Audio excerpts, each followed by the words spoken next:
ஏற்படும் பிரச்சினை குறித்து சட்டமன்றத்திலும் அதிகாரிகளுடனும் பேச உள்ளதாக காங்கிரஸ் மாநில தலைவர் செல்வ பெருந்தகை தெரிவித்துள்ளார். முன்னாள் பிரதமர் ராஜீவ்காந்தியின் 80வது பிறந்த நாளை முன்னிட்டு தாம்பரம் காங்கிரஸ் கமிட்டி சார்பாக வடமாநில தொழிலாளர்களுடன் கலந்துரையாடி உணவு உண்ணும் நிகழ்ச்சி தமிழ்நாடு காங்கிரஸ் கமிட்டி சார்பாக ஏற்பாடு செய்யப்பட்டிருந்தது. இதில் கலந்து கொண்ட தமிழ்நாடு காங்கிரஸ் கமிட்டி தலைவர் செல்வ பெருந்தகை வடமாநில தொழிலாளர்களுடன் கலந்துரையாடி அவர்களது குறைகளை கேட்டறிந்தார். அப்போது குழந்தைகளை பள்ளியில் சேர்ப்பது, ரேஷன் பொருட்கள் வாங்குவதில் சிக்கல் இருப்பதாகவும், ரயில் பயணத்தின் போது கடும் அவதியடைவதாக வடமாநில தொழிலாளர்கள் வேதனை தெரிவித்துள்ளனர். அதனைத் தொடர்ந்து செய்தியாளர்களிடம் பேசிய செல்வ பெருந்தகை, தொழிலாளர்கள் தனது பிரச்சினைகள் குறித்து தெரிவித்துள்ளனர். அது குறித்து சட்டமன்றத்திலும் அரசு அதிகாரிகள் மற்றும் தலைமைச் செயலாளர்களிடம் பேச உள்ளதாக தெரிவித்தார். மேலும் நாணயம் வெளியிடுவதற்கான அதிகாரம் மத்திய அரசுக்கு உண்டு. சென்னையில் விழா ஏற்பாடு செய்யும் பொறுப்பு மாநில அரசுக்கு உண்டு. 2 பேரும் சேர்ந்துதான் கலைஞர் நாணயத்தை வெளியிட்டதாக தெரிவித்தார். தொழிலாளர்களை சந்தித்து அமைப்பு சாரா தொழிலாளர்களிடம் அவர்களுக்கு என்ன குறைகள் இருக்கின்றன என்பதை பற்றி காங்கிரஸ் கமிட்டி சார்பாக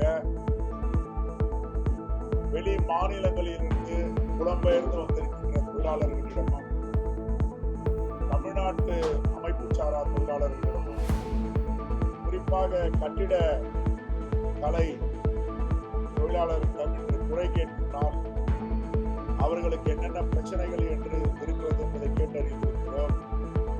குறிப்பாக ரேஷன் பிரச்சனை, ரயில்வே பிரச்சனை, மருத்துவ பிரச்சனை, கல்வி பிரச்சனை, இதையெல்லாம் சொல்லியிருக்கிறார்கள். இதை அனைத்தையும் சட்டமன்றத்தில் பேசுவோம். ஊராட்சிக்கு சொந்தமான கலையரங்கத்தை வாடகைக்கு விட்டு வசூலிப்பதாக அதிமுக தலைவர் மீது பொதுமக்கள் புகார் அளித்துள்ள சம்பவம் பரபரப்பை ஏற்படுத்தியுள்ளது. நாமக்கல் மாவட்டம் ராசிபுரம் அடுத்த குட்டலாடம்பட்டி ஊராட்சி தலைவராக அதிமுகவை சேர்ந்த முத்துசாமி உள்ளார். மேலும் பஞ்சாயத்து உறுப்பினர்கள் 5 பேர் உள்ளனர். இந்நிலையில் குட்டலாடம்பட்டி ஊரின் நடுவே உள்ள ஊராட்சிக்கு சொந்தமான கலையரங்கத்தை சேலத்தை சேர்ந்த பூ வியாபாரிகளுக்கு வாடகைக்கு விட்டு ஊராட்சி தலைவர் முத்துசாமி வசூல் செய்வதாக குற்றச்சாட்டு எழுந்துள்ளது. ஊராட்சிக்கு சொந்தமான கலையரங்கத்தை வாடகைக்கு விட்ட விவகாரம் தொடர்பாக பலமுறை புகார் கொடுத்தும் நடவடிக்கை எடுக்கவில்லை. எனவே ஊராட்சிக்கு சொந்தமான கலையரங்கத்தை மீட்டு தர வேண்டும் என பொதுமக்கள் கோரிக்கை விடுத்துள்ளனர். விவசாயிகளும் பூ வியாபாரிகளும் தன்னிச்சையாகவே அங்கு பூக்களை வைத்து விற்பனை செய்து வருவதாகவும், வாடகை வசூலில் தான் ஈடுபடவில்லை என ஊராட்சி தலைவர் இதற்கு மறுப்பு தெரிவித்துள்ளார். ஓமலூர் அருகே பள்ளி சிறுமியை பாலியல் வன்கொடுமை செய்த வாலிபரை அனைத்து மகளிர் காவல் நிலைய போலீசார் போக்சோ நீதிமன்றத்தில் ஆஜர்படுத்தி சேலம் மத்திய சிறையில் அடைத்தனர். சேலம் மாவட்டம் ஓமலூர் அருகே உள்ள சின்னப்பம்பட்டி கிராமத்தில் உள்ள சூரன் வளவு காலனியை சேர்ந்தவர் குமரேசன். 19 வயதான இவர் கூலி வேலை செய்து வருகிறார். இந்நிலையில் பள்ளி சிறுமி ஒருவரை பாலியல் வன்கொடுமை செய்துள்ளார். சிறுமியின் பெற்றோர் தாரமங்கலம் காவல் நிலையத்தில் புகார் கொடுத்துள்ளனர். புகாரை விசாரித்த தாரமங்கலம் போலீசார் விசாரணையில் பல்வேறு தகவல்கள் தெரியவந்ததை தொடர்ந்து குமரேசனை ஓமலூர் அனைத்து மகளிர் காவல் நிலையத்தில் ஒப்படைத்தனர். தொடர்ந்து ஓமலூர் அனைத்து மகளிர் காவல் நிலைய ஆய்வாளர் விஜயலட்சுமி விசாரணை நடத்தியதில் குற்றம் உறுதியானதை தொடர்ந்து குமரேசன் மீது போக்சோவில் வழக்கு பதிவு செய்த போலீசார் அவரை கைது செய்தனர். பின்னர் சேலம் மகிழா நீதிமன்றத்தில் ஆஜர்படுத்தி சேலம் மத்திய சிறையில் அடைத்தனர். இந்த சம்பவம் ஓமலூர் பகுதியில் பரபரப்பை ஏற்படுத்தியுள்ளது.